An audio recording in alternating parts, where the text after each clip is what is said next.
Welcome back, and thank you for tuning into Cheating Tales Lab. We appreciate every single one of you. We'd love to know, what part of the world are you watching from right now? Let us know in the comments. Now, let's dive into today's story. The acrid smell of motor oil hung heavy in the air as Melvin Richards slid out from under the 2008 Toyota Camry. His coveralls bore the fresh stains of another honest day's work, joining the constellation of old grease marks that no amount of washing could remove. The clock on the garage wall read 6:47 p.m., another late evening at Richards Auto Repair. "Hey boss, you want me to lock up?" Carlos, his youngest mechanic, called from the front office. Melvin wiped his hands on a red shop rack. "Go ahead. I've got some paperwork to finish up." The familiar routine played out as his employees filed out one by one. The hydraulic lifts lowered with tired hisses, tool drawers clicked shut, and the ambient noise of the shop faded into evening silence. Only then did Melvin unlock his office door, closing it carefully behind him. Behind the filing cabinet, obscured by a stack of repair manuals, sat his secret companion, a high-end laptop that seemed out of place among the grease-stained work orders and parts catalogs. The screen came to life, displaying a series of crypto trading charts he'd been monitoring throughout the day. "Come on, baby," he muttered, logging into his digital wallet. The familiar string of numbers and letters appeared. His Bitcoin address, holding what he considered his ticket to a better future. 10,000 of you. My little digital fortune. The sound of a car pulling up outside made him quickly minimize the window. Through the grimy office window, he watched Blanca's BMW slide into its usual spot. His wife's silhouette remained in the car for a moment, phone pressed to her ear. "No, Julian, I can't meet tonight." Her voice drifted through the thin walls as she walked past his office. "He's still here." "Yes, I know. Next week, I promise." Melvin's jaw tightened, but he kept his focus on the screen. The familiar ache in his chest had become a constant companion lately, much like the distance growing between him and his family. "Dad." Troy's voice startled him. His 16-year-old son stood in the doorway, designer sneakers carefully avoiding the shop floor's oil stains. "Mom says dinner's ready. Are you coming home, or what?" "Just finishing up some invoices," Melvin replied, closing the laptop. "How was school?" Troy's eyes barely met his. "Whatever. Just hurry up. Christine's got dance practice, and Mom needs to drop her off." The drive home was silent, save for the local radio station playing softly in his truck. The familiar streets of their modest Los Angeles neighborhood felt increasingly foreign lately, as if the life he'd built was slowly slipping through his oil-stained fingers. At home, Christine sat at the dining table, thumbing through her phone with the kind of focused disinterest only a 14-year-old could master. Blanca moved around the kitchen with practiced efficiency, her executive assistant persona still firmly in place. "The Hendersons called about their car," Melvin said, trying to break the silence. "Fascinating," Blanca replied, not looking up from plating the store-bought rotisserie chicken. "Troy, honey, how was your college counseling meeting?" Troy perked up. "Mr. Dyer says with my grades, I could definitely get into USC. He's got connections in the admissions office. Julian's been so helpful," Blanca beamed. "Such a successful man, and still makes time to mentor students." Melvin pushed his food around the plate. "I thought we agreed I'd handle Troy's college planning. I've been saving." "What? From fixing mufflers?" Christine snorted, finally looking up from her phone. "Mom says Mr. Dyer makes more in a day than you do in a month." "Christine," Blanca said softly, but there was no real reproach in her tone. Later that night, Melvin sat in his home office, really just a converted storage room, and pulled up his crypto wallet again. The numbers hadn't changed, but their potential burned brighter than ever. He tried explaining it to Blanca once, back when Bitcoin was first gaining traction. "It's the future of finance," he'd said excitedly. "Digital currency, completely decentralized." "Honey," she'd replied with that patronizing smile that had become her default expression, "stick to what you know. Cars need fixing, that's real. This internet funny money of yours? That's just fantasy." Now, as he checked the current Bitcoin price, a bitter smile crossed his face. His fantasy was worth more than Julian Dyer would make in 10 years. But nobody knew that. Not his dismissive wife. Not his embarrassed children, not even his best friend Oliver. The weight of his secret fortune pressed against him like a physical thing, tempting him to reveal it all. But something held him back. Maybe it was pride, or maybe it was the growing suspicion that his family's love had become conditional on social status and bank balances. Either way, he kept his silence, letting the blue glow of the laptop screen illuminate his face in the darkness of his tiny office. A text message lit up his phone. "Hey man, we need to talk. That silver Mercedes is becoming a regular sight on your street. Oliver." Melvin closed his eyes, the pieces of his crumbling life shifting into an increasingly clear picture. The question wasn't if his world would shatter, but when, and whether his secret digital fortune would be his salvation or simply a front-row seat to watch it all fall apart. Oliver Fink's weathered pickup truck rattled into Richard's auto repair early Monday morning. He carried 2 cups of coffee from their favorite diner, a ritual spanning 20 years of friendship. The aroma of fresh dark roast cut through the ever-present scent of motor oil and rubber. "Black, 2 sugars," Oliver said, placing 1 cup on the workbench where Melvin was hunched over a transmission. "And something else you need to hear." Melvin straightened, his back cracking from hours bent over engines. "If it's about Mrs. Peterson's Volvo, I already ordered the parts." "Not about cars." Oliver leaned against the workbench, his expression unusually serious. "Been meaning to tell you for days now. That silver Mercedes S-Class? Spotted it outside your place again last night. 3rd time this week." The wrench in Melvin's hand slipped, clattering against the concrete floor. He retrieved it slowly, buying time to steady his voice. "Probably one of Blanca's work friends.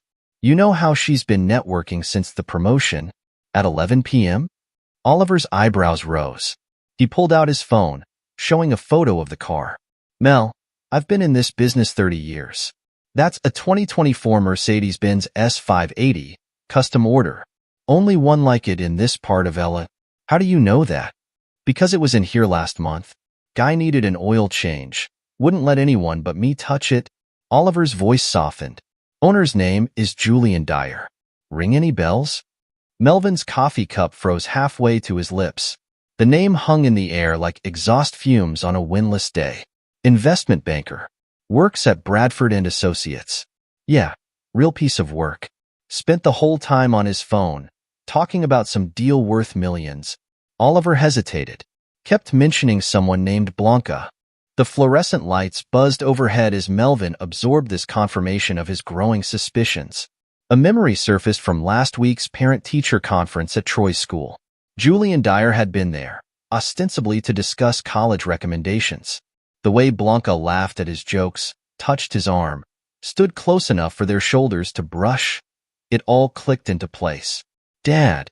Troy's voice echoed through the garage. Melvin turned to see his son striding in, wearing a Lakers jersey he didn't recognize as one they'd bought together. "Troy? You're supposed to be in school." "Forgot my history textbook at home. Mom said you could drive me back to get it." Troy glanced at his phone. "She's in meetings all day." Oliver caught Melvin's eye. "I'll finish up the Johnson transmission." The drive home was tense, Troy texting constantly. At a red light, Melvin glimpsed the screen. A group chat named Lakers Night. His son quickly angled the phone away. Inside the house, while Troy rummaged upstairs, Melvin noticed changes he'd been too preoccupied to see. New art on the walls. A designer briefcase by the door that wasn't his. A faint trace of unfamiliar cologne lingering in the air. "Found it," Troy called, thundering down the stairs. He paused halfway, phone pressed to his ear. "Yeah, I'm still coming.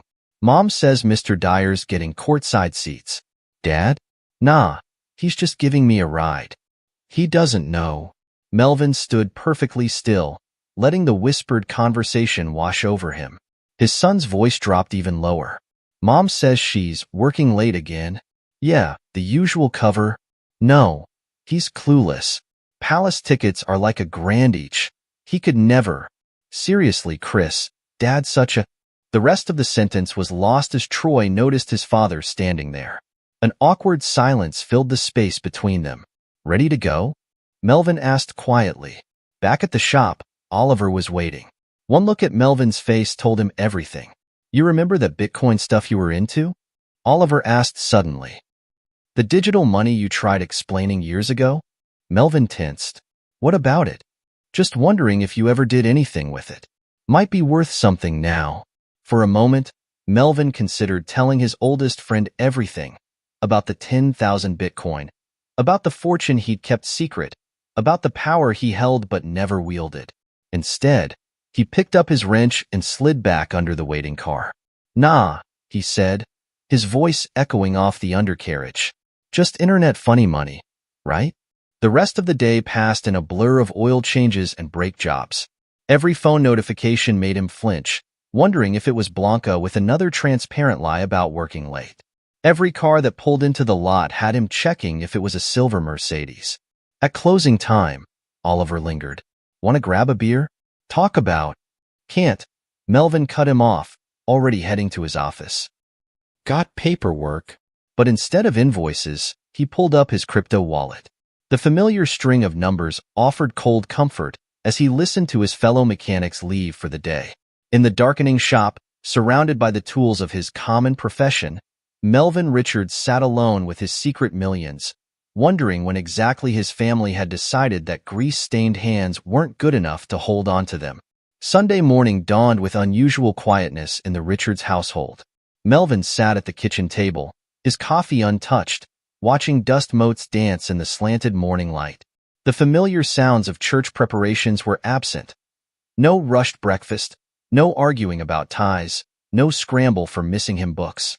The click of heels on hardwood announced Blanca's arrival. She emerged from their bedroom dressed not in her usual Sunday best, but in a tailored brunch outfit that cost more than a week's worth of auto repairs.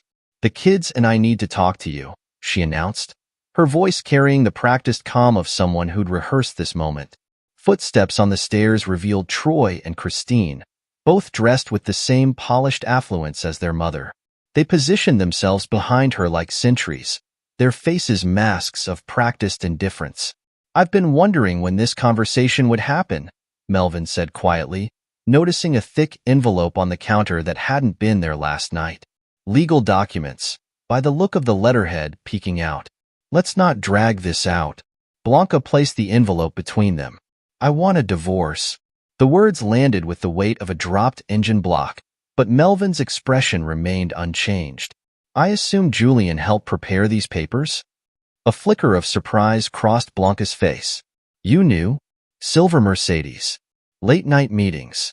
Mysterious Lakers tickets. Give me some credit. I fix cars for a living. I'm not blind. Troy shifted uncomfortably, but Christine stepped forward. Mom's been miserable for years. Mr. Dyer actually appreciates her. Appreciates her enough to help her sneak around? Melvin's voice remained level, his eyes fixed on the envelope. Don't act self-righteous, Blanca snapped. Julian's everything you're not. Successful, sophisticated, ambitious. He's already arranged for us to move into his Beverly Hills estate next week. Beverly Hills, Melvin echoed, thinking of his laptop hidden in the shop, of his digital wallet worth more than any estate. And the kids? We're going with Mom, Troy declared, chin lifted in defiance. Why would we stay in this dump with a loser like you? The word loser echoed in the kitchen's silence. Melvin's hands remained steady as he opened the envelope, scanning the divorce papers inside. The prenuptial agreement they'd signed 17 years ago was attached, a relic from when Blanca's family insisted on protecting their modest assets from the mechanic their daughter had chosen. I had my attorney review everything, Blanca added, producing a pen. Wendell says it's straightforward. I keep my assets, you keep yours. Wendell Blair? Melvin asked, recognizing the lawyer's name from local billboards. Julian's connections again? Just sign the papers, Dad, Christine sighed, already scrolling through her phone. We've got brunch reservations at the Ivy. Melvin studied his children's faces, Troy's contempt, Christine's boredom, the strangers they'd become while he was busy building his secret fortune. He thought of the crypto wallet, of the power he held to shock them all into silence. One bank statement could shatter their assumptions, crush their smugness, change everything. Instead, he picked up the pen. No fight over assets? Wendell Blair asked hours later in his downtown office, surprised by Melvin's easy acceptance. No claims against Mrs. Richards' investments with Mr. Dyer? Let her keep her assets, Melvin replied, signing the final page. I'll keep mine. Blanca's triumphant smile faltered slightly at his calm. That's it? All these years, and you're just letting go? Isn't that what you wanted? Melvin stood, straightening his old jacket. A clean break? Dad, Troy called as Melvin reached the door. For a moment, something like doubt crossed his son's face. That's really all you have to say? Melvin paused, hand on the doorknob. The truth burned in his throat. About the Bitcoin, about the millions, about the future he could give them. But he looked at his family, dressed in their expensive clothes, clustered around Julian Dyer's polished presence, and saw the choice they'd already made. Your mother's right, he said finally. You deserve the life you want. The life I apparently couldn't provide. The door closed behind him with a soft click. In the elevator, Melvin pulled out his phone, checking his crypto wallet one last time. The numbers glowed back at him. A secret fortune that could have changed everything. Or perhaps, he realized as the elevator descended, nothing at all. Outside, Los Angeles traffic flowed past Wendell Blair's prestigious office building. Melvin's old truck sat among the luxury cars like a period at the end of a finished sentence. He climbed in, the familiar scent of motor oil and honest work enveloping him. The radio crackled to life with the turn of the key, playing an old song about loss and redemption. Melvin pulled into traffic, leaving behind the polished office tower where his marriage had officially ended. His phone buzzed with messages, probably Oliver checking in, or maybe his soon-to-be ex-family making final demands. He let them go unanswered, driving instead toward his auto shop. There was work to be done, cars to be fixed, and a future to be built, just not the one anyone expected. The gleaming glass facade of the Los Angeles Convention Center reflected the morning sun as Melvin adjusted his newly purchased suit. 6 months had passed since the divorce, and the annual Blockchain Technology Summit marked his first step into a world far removed from engine grease and repair manuals. First crypto conference? A man in his early 30s dropped into the seat beside him during the morning keynote. His laptop displayed complex code sequences. I'm Brad Rivas. That obvious, huh? Melvin smiled, noting Brad's casual confidence in this environment. The suit. Brad gestured to his own jeans and hoodie ensemble. We're all about breaking traditional finance norms here. Though I have to say, your wallet address made quite a splash in our developer forums last week. Melvin tensed. My wallet? Relax. Brad lowered his voice. The beauty of blockchain is transparency. When a dormant whale wallet from 2010 suddenly shows signs of life, people notice. Not many holders from that era still have their keys. Before Melvin could respond, the keynote speaker announced a break. Brad pulled out a business card. I've got an idea I'd like to run by you. Something that could revolutionize blockchain security. Over lunch in a quiet corner of the conference hall, Brad outlined his vision. His fingers flew across his laptop, showing prototype code for a security protocol that could protect crypto assets from the rising tide of digital threats. The technology's solid, Brad explained, but I need someone who understands both the old and new worlds of finance. Someone who held through the early days. And you think that's me? I think you're someone who sees value others miss. Brad's eyes sparked with enthusiasm.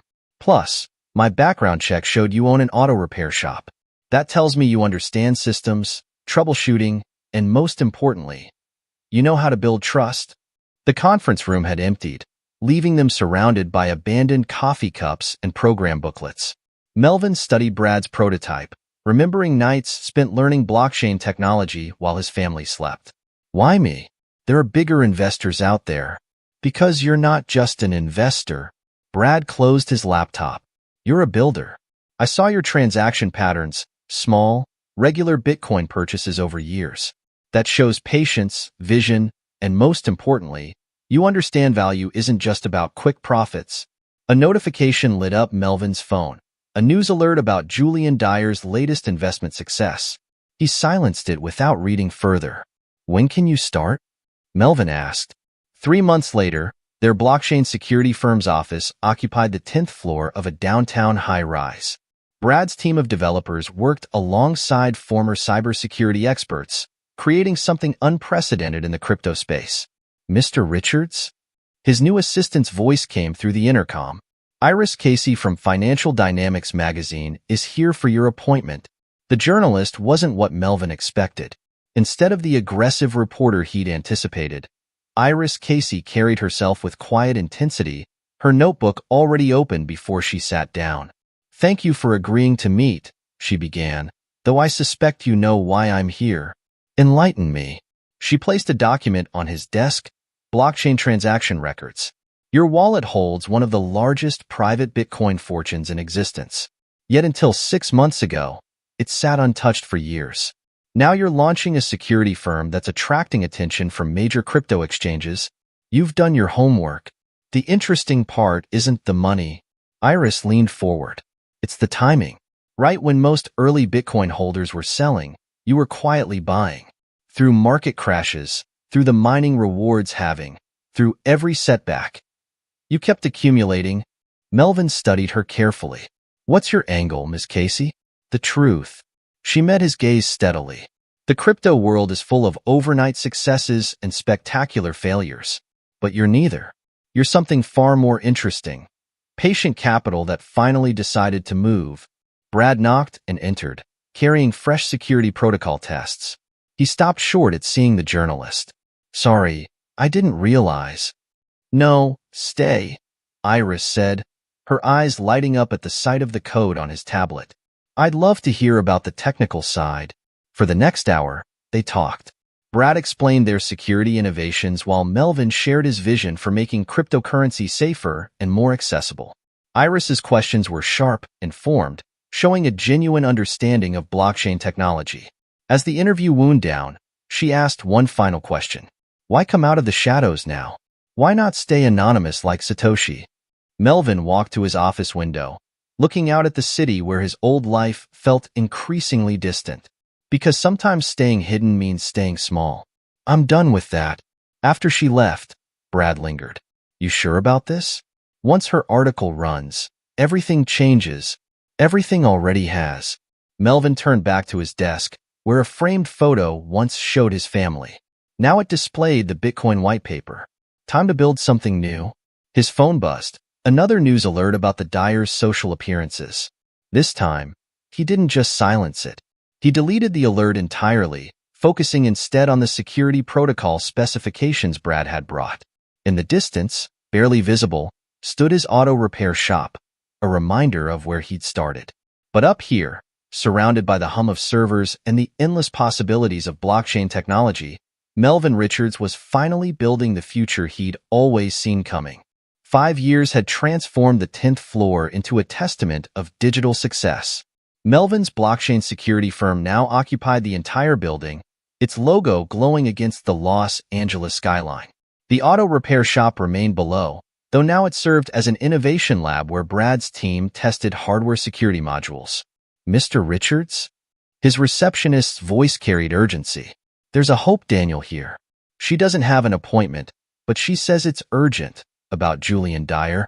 Melvin looked up from the security audit reports on his desk. That name hadn't crossed his path in years, though occasional society page photos of his ex-family's glamorous life still surfaced in local media. "Send her in." Hope Daniel entered like someone used to walking into executive offices, though her nervous energy betrayed her composed exterior. Her designer suit bore yesterday's wrinkles. Her manicured nails tapped an anxious rhythm on her portfolio. "Thank you for seeing me," she began, declining the offered seat. "I was Mr. Dyer's executive assistant at Bradford & Associates until yesterday morning." "Was? I resigned after finding these." She placed a USB drive on his desk. "Mr. Richards, the investment firm is a front. Julian's been running a massive Ponzi scheme, and it's about to collapse." Melvin's fingers rested on the drive. "Why come to me?" "Because you're the only one who got out clean." Hope finally sat, exhaustion creasing her features. "Everyone else, your ex-wife, your children, hundreds of clients, they're all trapped in his web. The SEC is closing in, but they're moving too slowly. By the time they act, the money will be gone." The Los Angeles traffic hummed 40 stories below as Melvin considered her words. What makes you think I can help? Because you understand both worlds. Hope pulled out documentation from her portfolio. The traditional finance system that Julian exploited and the blockchain technology that could trace his transactions. Plus, she hesitated. I've seen how he treated your family, used them as props in his social climbing game. Melvin reached for his phone. Brad, come to my office. Bring your forensics team. To Hope, he added. Start from the beginning. Leave nothing out. Over the next hours, Hope unraveled a scheme breathtaking in its audacity. Brad's team worked in real time, following the money trail through a maze of shell companies and offshore accounts. Classic Ponzi structure, Brad explained, projecting his findings. But he's innovated. Used crypto exchanges to wash funds, then reintroduced them as investment returns. Most victims don't realize their profits are just other people's principal. How many victims? Melvin asked. Hundreds. Hope's voice cracked. Including everyone at your ex-wife's firm. Julian convinced them to invest their retirement funds, promising guaranteed returns. But look at this. She pulled up internal documents showing massive withdrawals scheduled for the coming week. He's preparing to run. Once these transfers clear, there'll be nothing left. Melvin studied the transaction schedules. We need verification. Something that'll stand up in court. Already on it. Brad pulled up another screen. I know a PI who specializes in financial fraud. Ex-FBI, works with the SEC guy named Enrique Avery. Make the call. Enrique Avery arrived within the hour, a former federal agent whose casual demeanor belied razor-sharp instincts. He spread Hope's evidence across the conference room table, cross-referencing it with his own sources. Your assistant's right, he confirmed, looking up from his tablet. This is probably the largest private investment fraud I've seen since Madoff. But Julian's smart. He's learned from others' mistakes. Can you prove it? Melvin asked. With what she's provided? Enrique gestured to Hope's documents. It's a start, but we need more. Bank records, internal communications, client lists.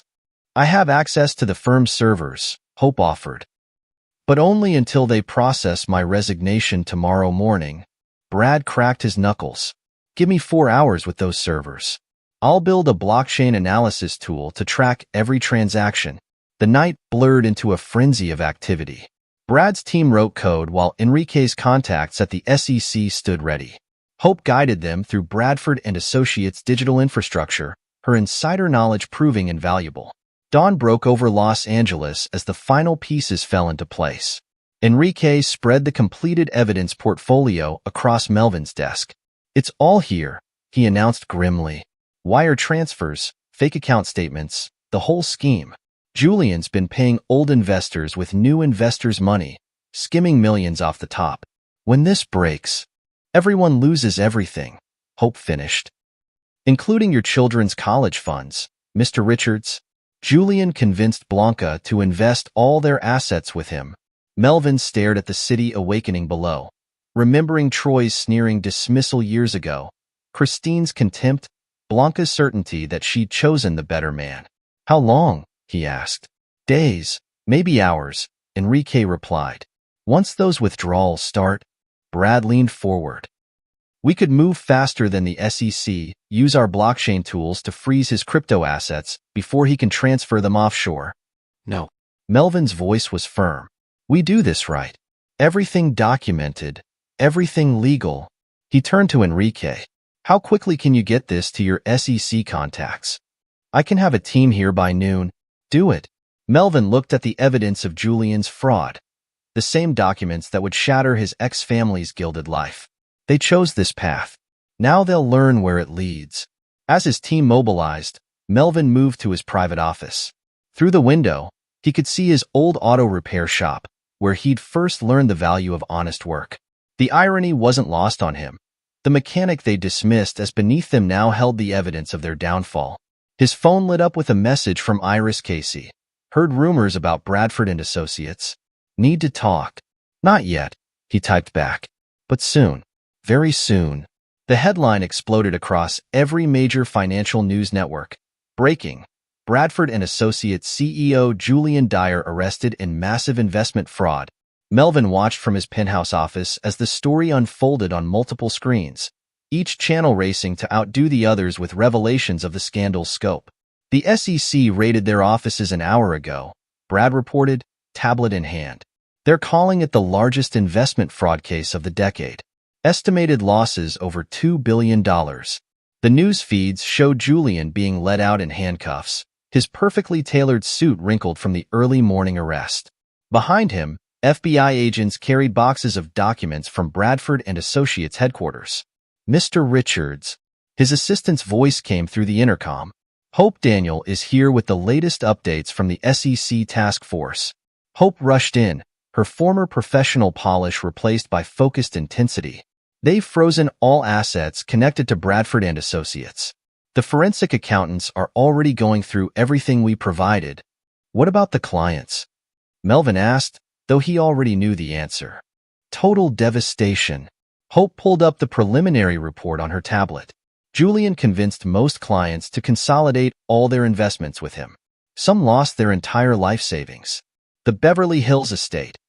All the properties marketed as investment opportunities to clients. They're being seized.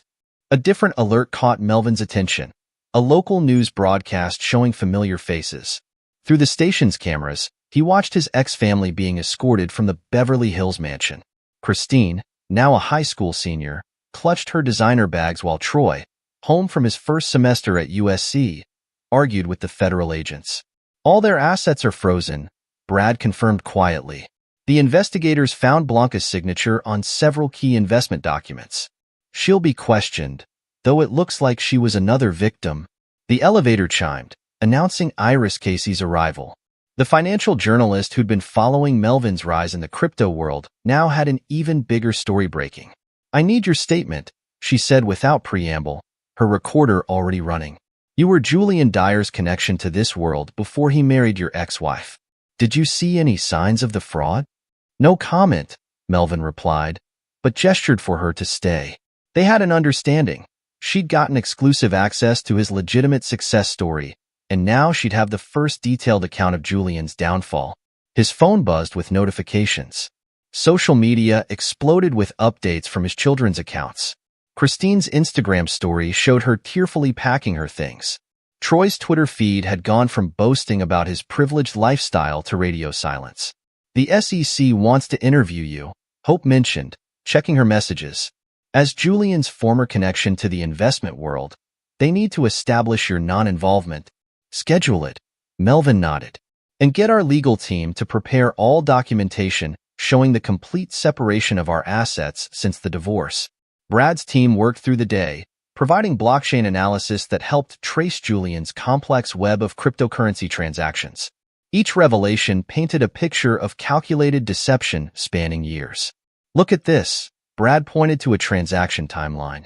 He started small, using early investors' profits to draw in bigger fish. By the time he met your ex-wife, he was already running out of ways to sustain the scheme. The news coverage continued unabated. Interviews with devastated clients, financial experts analyzing the scheme's structure, social commentators discussing the implications for Beverly Hills' elite social circle. Through it all, Melvin sat in his office, watching his ex-family's carefully constructed world crumble. Their tuition payments have been flagged, Hope reported late in the afternoon. USC's financial office is reviewing Troy's enrollment. Christine's private school has already suspended her attendance pending payment verification. Iris, who'd been quietly observing and taking notes, finally spoke up. The contrast is striking. While they're being evicted from their mansion, you're sitting in your penthouse office, your blockchain empire more valuable than ever. Planning to comment on the irony?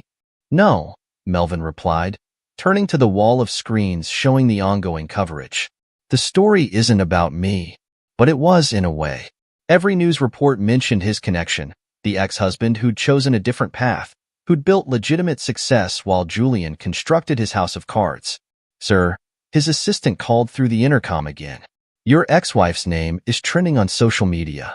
Several news vans are gathering outside the Beverly Hills property. Melvin watched another broadcast showing Blanca being escorted to a waiting car, her designer sunglasses failing to hide her distress. The same woman who dismissed his internet funny money years ago had entrusted everything to Julian's traditional investment schemes. The SEC has scheduled the interview for tomorrow morning, Hope confirmed. They'll want to know about any conversations you had with Julian during the divorce proceedings. Give them everything, Melvin instructed. Every document, every interaction, every detail showing we had no part in his fraud. As evening fell over Los Angeles, the screens in his office continued to flash with updates. Julian's arrest, the frozen assets, the growing list of victims. His phone remained silent. No desperate calls from his ex-family, no pleas for help. Their pride, it seemed, remained intact even as their world collapsed. Iris packed up her notes, pausing at the door. Need anything else for the story? Melvin looked at the city lights below, at the distant outline of his old auto repair shop where it had all started. Just make sure you tell the truth. All of it. The journalist nodded, understanding the layers in his request. Tomorrow, her exclusive story would run alongside the breaking news of Julian's arrest. The contrast would be unavoidable. The honest mechanic who'd built a blockchain empire versus the sophisticated fraudster who destroyed countless lives. But for now, Melvin Richards sat in his penthouse office, watching his ex-family's perfect world crumble on live television, their fall as public as their rise had been elegant. The lesson they'd learned about true value and honest work had come at a devastating price. Manuel Lamb studied the cascade of desperate messages flooding his clients' communications channels. As Melvin Richards' financial advisor, he'd helped structure the crypto empire's rapid expansion, but this morning's task was more personal. Another call from Troy. Manuel reported, tablet in hand. That's the fifth one this week. Christine's Instagram has shifted from her usual content to public appeals for help. And Mrs. Dyer. She's been reaching out through every mutual contact in your address book. Melvin stood at his office window, the same spot where he'd watched Julian's arrest broadcast live 3 weeks ago. Show me. Manuel pulled up Troy's latest voicemail. The speaker filled the office with his son's voice, no longer sneering but cracking with desperation. Dad, please. We need help. Mom's a mess. We're about to be homeless. The FBI seized everything. They're saying Julian used our accounts to move money around. I can't even access my tuition payment for next semester. Please, just call me back. Switching screens, Manuel displayed Christine's Instagram feed. Gone were the poolside photos at the Beverly Hills mansion, replaced by increasingly frantic posts. Can anyone help? We have nowhere to go. All our accounts are frozen. Mom can't stop crying. Dad, if you're seeing this. Mrs. Dyer has been particularly persistent. Manuel continued, scrolling through messages. She's contacted Oliver at the auto shop, Brad at the office, even tried reaching Iris Casey to arrange an interview. And what do you make of all this? Melvin asked, though the slight curve of his lips suggested he already knew his advisor's thoughts. Manuel raised an eyebrow, a gesture perfected over years of navigating the crypto market's volatility. I assume you have a plan? Pull up the Forbes article draft. The document appeared on the wall screen. A comprehensive piece Iris had been working on for months, detailing Melvin's rise in the crypto world. The headline weighted like a loaded gun. From mechanic to crypto billionaire. The incredible journey of Melvin Richards. It's ready to publish whenever you give the word, Manuel noted. Though the timing is interesting. A notification chimed. Another message from Blanca. This time through Hope Daniel. Melvin, please. We've lost everything. The courts have frozen even my personal accounts. Troy might have to drop out of USC. Christine's private school is demanding payment. We don't even have enough for a security deposit on an apartment. Sir, Manuel ventured, considering their situation. Show me the Beverly Hills property listings. Manuel blinked but complied. Julian's seized mansion appeared on screen, now listed for auction by federal authorities. The same house where Troy and Christine had once mocked their father's common profession. The auction's next week, Manuel reported. Given the circumstances, the property will likely sell well below market value. Have our real estate team prepare a bid. Melvin's voice remained neutral, but his eyes held a glint that Manuel recognized from their biggest deals. And contact Gerard Mahoney. Tell him to prepare the paperwork for establishing a charitable foundation. Understanding dawned on Manuel's face. A shelter for victims of financial fraud? Fitting, don't you think? The house Julian used to showcase his stolen wealth, transformed into a refuge for those he destroyed. Another series of notifications lit up the screens. Christine's latest Instagram story showed her packing designer clothes into cardboard boxes. Troy's university email confirmed his enrollment was under review due to unpaid fees. Blanca's attempts to reach out now included a desperate message to Brad Rivas, pleading for an introduction to her ex-husband. Your children, Manuel said carefully. They're trying every channel to reach you. Yes. Melvin turned from the window. And soon they'll understand something about karma. Have Flora Watson prepare for Mrs. Dyer's inevitable visit. She'll try to come in person once all other avenues fail. What should Flora tell her? Nothing yet. But have an envelope ready. Just a single piece of paper with a Bitcoin address and transaction record. Manuel's tablet chimed with another update. Troy's voicemail is making rounds on social media. The press is starting to notice the contrast. Julian Dyer's stepchildren begging for help from the father they rejected. Perfect timing for the Forbes article, wouldn't you say? The financial advisor studied his client's composed expression. This was Melvin Richards at his most dangerous. Not angry, not vengeful, but methodically orchestrating a lesson his family would never forget. Should I have Gerard begin drafting the will changes as well? Yes. The foundation will need proper funding. Melvin returned to his desk, where a small photo frame held the only remaining image of his children from years ago, before wealth and status had poisoned their hearts. Let's show them what real success looks like. As Manuel left to execute the plans, another wave of notifications arrived. Each one a digital reminder of his family's desperation, each message more frantic than the last. Melvin let them accumulate, unmuted and unread, like gathering storm clouds before the deluge. The sun set over Los Angeles, casting long shadows across the office where a former mechanic sat, planning his masterpiece of karmic justice. In his private garage below, beside the Lamborghini he rarely drove, his old toolbox waited. A reminder that some lessons about honest work and true value come at a devastating price. The Forbes article landed with the precision of a calculated strike.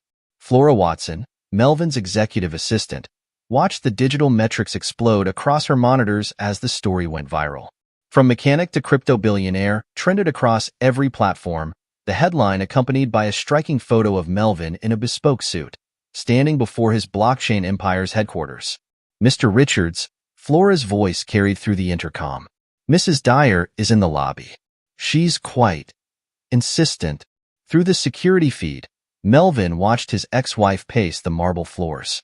Gone were the designer clothes and perfectly manicured appearance.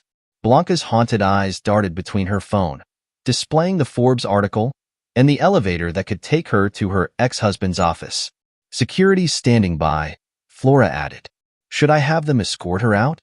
No. Melvin adjusted his tie, the same one he wore in the Forbes photo. Follow the protocol we discussed. Flora emerged from her desk, approach measured as she faced Blanca. I'm sorry, Mrs. Dyer, but Mr. Richards isn't available. However, he asked me to give you this. The cream-colored envelope felt heavy in Blanca's trembling hands. She tore it open, revealing a single page containing a Bitcoin address and transaction record. Her eyes widened as she processed the numbers. The fortune she'd once dismissed as internet funny money laid bare in cold, digital clarity. This is impossible, Blanca whispered, sinking into a lobby chair. All these years. The records are quite clear, Flora replied, her tone professional. That wallet has been active since 2010, long before the divorce. The security feed captured Blanca's crumpling expression as realization dawned. Every sneering comment about her ex-husband's profession, every dismissal of his crypto investments, every moment their children had mocked his common work. All while he quietly built a fortune that dwarfed Julian's stolen wealth. Please, Blanca stood, her composure cracking. I need to speak with him. Troy's university deadline is tomorrow. Christine's school. We're sleeping in a motel. Mr. Richards' schedule is fully booked, Flora responded, gesturing to a wall screen displaying news coverage of his latest blockchain security initiative. Perhaps you've seen the announcements about his charitable foundation? The elevator dinged, revealing Brad Rivas carrying prototype designs for their newest security protocol. He faltered at the sight of Blanca, but recovered quickly. Mrs. Dyer, he nodded, then turned to Flora. Is he ready for the foundation meeting? Yes, the legal team is already upstairs with the paperwork. Flora's words carried deliberate weight. They're finalizing the trust for underprivileged youth education. Blanca's phone buzzed, Christine sending another desperate text about her school's final warning. The contrast between her current reality and the empire her ex-husband had built struck like a physical blow. The article, she managed, it says he's been working with major crypto exchanges, advising on security protocols. All while we thought. Success takes many forms, Mrs. Dyer, Flora replied, picking up the Forbes magazine from her desk. Melvin's cover photo, capturing the quiet confidence of a man who'd built something real. Some less obvious than others. Through the security feed, Melvin watched Blanca clutch the envelope containing proof of his early Bitcoin investments. The same investments she'd mocked years ago over their kitchen table. The lobby television played a financial news segment featuring Iris Casey discussing his rise. What makes the Melvin Richards story remarkable isn't just the wealth. It's the foundation of honest work it's built upon. While others chased quick riches, he combined traditional business ethics with blockchain innovation. Blanca's gaze fixed on the screen, seeing her ex-husband through new eyes. The man she discarded for someone more sophisticated had transformed into a titan of a new financial era. When? She started, then steadied herself. When did he first buy the Bitcoin? According to public blockchain records, Brad answered, unable to resist. Around the same time you told him to stick to fixing cars. The elevator dinged again. This time, Hope Daniel emerged, now carrying a director's badge for Melvin's charitable organization. She paused at the sight of Blanca, their roles dramatically reversed from the days when Blanca had been Julian's prestigious wife. The foundation board is waiting, Hope informed Flora, purposefully avoiding Blanca's gaze. They're excited about the plans for educational initiatives in blockchain technology. Blanca stared at the transaction record in her hands, proof that while she'd been chasing status through Julian's fraudulent wealth, her ex-husband had been quietly revolutionizing digital finance. Flora, Melvin's voice came through the intercom, knowing Blanca would hear. Please remind the board that our mission is helping those who've lost everything to financial fraud. We need to ensure the shelter opens on schedule. The words hung in the air as Blanca realized the full scope of his plans. Her phone buzzed again, Troy's latest plea for help competing with news alerts about his father's billion-dollar empire. Mrs. Dyer, Flora's voice softened slightly. I believe you've received everything Mr. Richards wanted to share. The security team stepped forward, a clear signal. Blanca clutched the envelope, her last connection to the fortune she'd unknowingly walked away from years ago. As the lobby doors closed behind her, the screens above displayed Melvin's latest accomplishment, his blockchain security firm's stock soaring as investors recognized the value of what he'd built. Real value, not the illusions Julian had sold them. Through it all, Melvin watched silently from his office, the old toolbox from his mechanic days displayed prominently beside his cutting-edge crypto mining rigs, a reminder that true worth comes from building something honest, something real. The Forbes article continued to spread across social media, each share a digital echo of the lesson Blanca was learning too late. Sometimes the greatest wealth lies in what others are too proud to see. The auctioneer's gavel fell with a decisive crack. Sold to the Richards Foundation for Financial Education, Julian Dyer's seized Beverly Hills mansion, once a monument to fraudulent wealth, had a new owner. Iris Casey captured the moment for her follow-up article, her camera catching Melvin's expression as he signed the closing documents. Around them, former Bradford and Associates clients watched with mixed emotions as the property changed hands. The shelter will accommodate up to 50 families affected by financial fraud, Melvin announced to the gathered press. Our focus is providing not just housing, but education in financial literacy and blockchain technology. Gerard Mahoney, his attorney, distributed press packets detailing the foundation's mission. The facility will open next month, he explained, deliberately avoiding mention of the property's former owners. We're already reviewing applications from affected families. From across the street, partially hidden behind a news van, Blanca watched the proceedings. Her designer handbag was gone, replaced by a worn leather purse. Behind her, Troy and Christine lingered uncertainly, their former home now transformed into a symbol of their fall. "Mr. Richards," a reporter called out, "your own children are victims of this fraud. Will they be eligible for the shelter services?" A hush fell over the crowd. Melvin adjusted his tie, the same one from the Forbes photo shoot. "The Foundation's board will review all applications without bias. However, I've made other arrangements regarding my personal legacy." Gerard stepped forward, producing a stack of legal documents. "I've been authorized to announce changes to Mr. Richards' estate planning. The primary beneficiaries will be the charitable foundation and a trust dedicated to providing technical education for underprivileged youth." The implications weren't lost on anyone present. Troy's phone slipped from his fingers, clattering on the sidewalk as he processed the news. Christine's attempted Instagram livestream faltered as tears blurred her vision. Brad Rivas guided a group of tech students through the mansion's newly renovated West Wing. "This will be our coding lab," he explained. "We're teaching blockchain development, cryptography, and financial technology, tools for building legitimate wealth." Hope Daniel, now the Foundation's outreach director, organized the first group of families preparing to move in. "Each resident will participate in our education program," she announced, standing where Julian had once hosted lavish parties.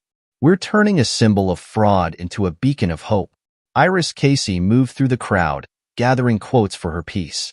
"The contrast is powerful," she noted in her recorder.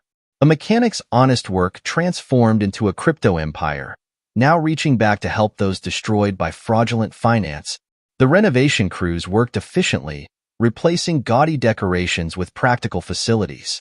Every mirror that had reflected Blanca's social climbing now showed the faces of fraud victims finding new purpose.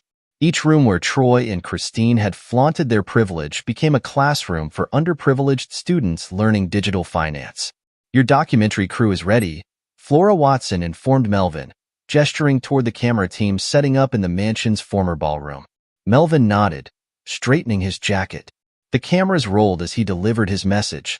"Success isn't about the money you have, but the character you build. Some lessons come too late." Outside, Blanca watched her former neighbors arrive with their children, not for a social gathering but for shelter intake interviews. The valet stand where Julian's Mercedes had once parked now held a sign. "Free financial literacy classes, evening sessions available." Troy made one final attempt, approaching Brad near the entrance. "Please, just tell him we understand now. We were wrong." "Applications for the education program are available online," Brad replied, his tone professional. "The Foundation reviews each case individually." Christine's social media followers watched her last post from the property. No longer a privileged teen showing off her luxury lifestyle, but a humbled young woman facing the consequences of misplaced values. As the sun set over Beverly Hills, the mansion's lights illuminated a new reality. Where Julian had once showcased stolen wealth, homeless families found refuge. Where Blanca had hosted social climbers, students learned about honest work and digital innovation. Where Troy and Christine had sneered at their father's profession, young people discovered the value of building something real. In the private garage of his penthouse across town, Melvin placed his old toolbox beside his Lamborghini. The tools were worn but honest, like the hands that had used them to build an empire while others chased illusions. He picked up a wrench, its weight familiar in his calloused palm. A reminder that true success leaves room for neither pride nor pretense, only the quiet satisfaction of work well done. The security feed showed his ex-family finally leaving the property, their shoulders bent under the weight of understanding. Behind them, the mansion's new sign gleamed. Richards Foundation for Financial Education, building future through digital literacy. Their request for reconciliation would go unanswered, their place in his will now occupied by those who understood the value of honest work. In the end, the mechanic they dismissed had engineered not just his rise, but their most important lesson. Karma, like blockchain, keeps an immutable record of every transaction. A decade had passed since the Richards Foundation transformed Julian Dyer's Beverly Hills mansion into a beacon of hope. The Los Angeles Times 10th anniversary feature opened with a striking comparison. A split image of the property then and now. On one side, Julian Dyer's gaudy showcase of stolen wealth. On the other, a thriving educational center that had helped thousands rebuild their lives. 10 years of transformation. The Richards legacy read the headline of Iris Casey's latest piece. Now editor-in-chief of Financial Dynamics magazine, she sat in her office reviewing archived footage for an upcoming documentary. Julian Dyer, once the toast of Beverly Hills society, appeared on screen in his prison jumpsuit during a parole hearing. Denied for the third time, Iris narrated. The man who orchestrated one of the largest Ponzi schemes in Los Angeles history continues, serving his 25-year sentence at Federal Correctional Institution, Lompoc. The camera panned to Blanca Dyer, Julian's last victim of deception. The footage showed her leaving a small apartment in Van Nuys, her once perfect appearance replaced by the worn look of someone who'd learned life's hardest lessons. She worked as a receptionist at a local dental office, her executive assistant credentials tainted by association with Bradford and Associates scandal. Mrs. Dyer declined our request for an interview, Iris noted in her article. Sources say she still attends weekly financial literacy classes at a community center, though notably not at the Richards Foundation, where her application was politely declined 5 years ago. Across town, in a bustling USC classroom, Professor Brad Rivas lectured on blockchain security. And that's why verification is crucial, he explained to his students. Just ask Troy Richards Dyer, though you'll have to visit the downtown branch of AutoZone to do it. The classroom rippled with understanding. Troy's fall from privileged university student to auto parts store clerk had become a cautionary tale in Brad's lectures. After losing his USC enrollment, Troy had struggled through community college, his dreams of following Julian's footsteps into high finance shattered by the reality of his stepfather's crimes. Christine's story took a different turn. The security feed at the Richards Foundation occasionally caught her attending public blockchain seminars, sitting quietly in the back. Her Instagram influence had evaporated with her family's wealth, but she'd slowly rebuilt a modest following sharing stories of financial responsibility and the dangers of material obsession. The foundation has graduated over 5,000 students from its crypto education program, Hope Daniel reported during the anniversary celebration. As outreach director, she'd watched families rebuild their lives through honest work and digital literacy. Many of our earliest residents now work in legitimate financial technology firms. Melvin's empire had grown beyond cryptocurrency. The Richards blockchain security protocol had become the industry standard, protecting digital assets worth billions. But his old auto repair shop remained operational, now serving as both a working garage and a training facility for vocational students learning to combine traditional skills with emerging technology. The most valuable lesson, Manuel Lamb explained to a group of foundation trustees, isn't about getting rich. It's about building something real. The financial advisor had watched his clients' wealth multiply, but more importantly, he'd seen the impact of karma delivered through calculated kindness. Oliver Fink, retired from active mechanics but still a regular at the shop, often shared stories with new apprentices. I remember when he worked under these same lifts, he'd say, pointing to where Melvin had first checked his crypto wallet. Character shows and how you handle both riches and wealth. In her corner office at the Times, Iris reviewed recent photographs. Flora Watson, still Melvin's executive assistant, appeared in several, coordinating the foundation's expanding initiatives. Gerard Mahoney's legal team had just finished establishing the 20th regional chapter of the education program. The most poignant image showed an unexpected detail. Christine volunteering at a foundation event, not as a Richards, but as an anonymous helper, learning the value her father had tried to teach years ago. Her application to the foundation's mentorship program sat pending on Hope's desk, marked for review. Through it all, Melvin Richards maintained his dual legacy. The Forbes Blockchain 50 cover showed him in another impeccable suit, but his garage still saw him every Saturday, teaching young mechanics about both carburetors and cryptocurrency. The mansion changed more than just its owners, Enrique Avery noted in his FBI retirement speech. The former investigator had joined the foundation's board, using his experience to help other fraud investigators. It changed how we view success. The documentary footage ended with a quiet scene. Blanca walking past the foundation's gates, pausing to watch a group of students learning about digital finance in what was once her luxury dining room. The camera caught her expression, not bitter, but finally understanding. In the foundation's main hall, where Julian had once hosted champagne galas, a simple plaque carried Melvin's message: "True wealth builds others up. False wealth tears everything down." Below it, a worn toolbox sat displayed in a glass case, a reminder that every empire worth building starts with honest work. Troy's latest job application to the foundation's maintenance team joined Christine's mentorship request in the system. Neither bore the Richards name. Both would be evaluated purely on merit. Flora had flagged them for Melvin's review, but his response remained the same. Let them learn like everyone else. 10 years, Iris concluded her anniversary piece, have proven that karma, like blockchain, is transparent and immutable. The Richards Foundation stands as testament not just to one man's success, but to the enduring power of integrity over pretense. As the Los Angeles sun set over the former Dyer mansion, now a symbol of redemption through education, security cameras caught a familiar scene. Blanca watching from across the street as another group of fraud victims found shelter within its walls.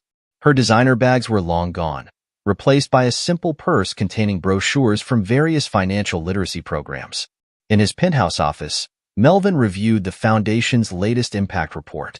The data showed thousands of lives rebuilt, millions in legitimate wealth created through honest work and digital innovation. Beside his desk, that old wrench still held its place of honor, a reminder that true value isn't in what you own, but in what you build. The epilogue of the Richards story played out daily across Los Angeles. In Troy's quiet work at AutoZone, in Christine's cautionary social media posts, in Blanca's modest apartment with its view of the life she'd lost. Julian's prison cell contained only photos of the wealth he'd stolen, while Melvin's empire continued growing through the value he'd created. Success, as his documentary had stated, isn't about the money you have, but the character you build. Some lessons come too late. But for the thousands of students passing through the Foundation's doors, learning the right lessons at the right time, Melvin's revenge had transformed into something far more valuable. Redemption through education, growth through understanding, and the quiet satisfaction of karma served not cold, but with opportunity for change. The final footage showed Melvin in his private garage, teaching his youngest group of apprentices. The Lamborghini gleamed beside them, but it was the toolbox that commanded attention. Worn, honest, and still in daily use. Like blockchain itself, some truths remain immutable. Character outlasts wealth, integrity outlives pretense, and the sweetest revenge is a life well lived.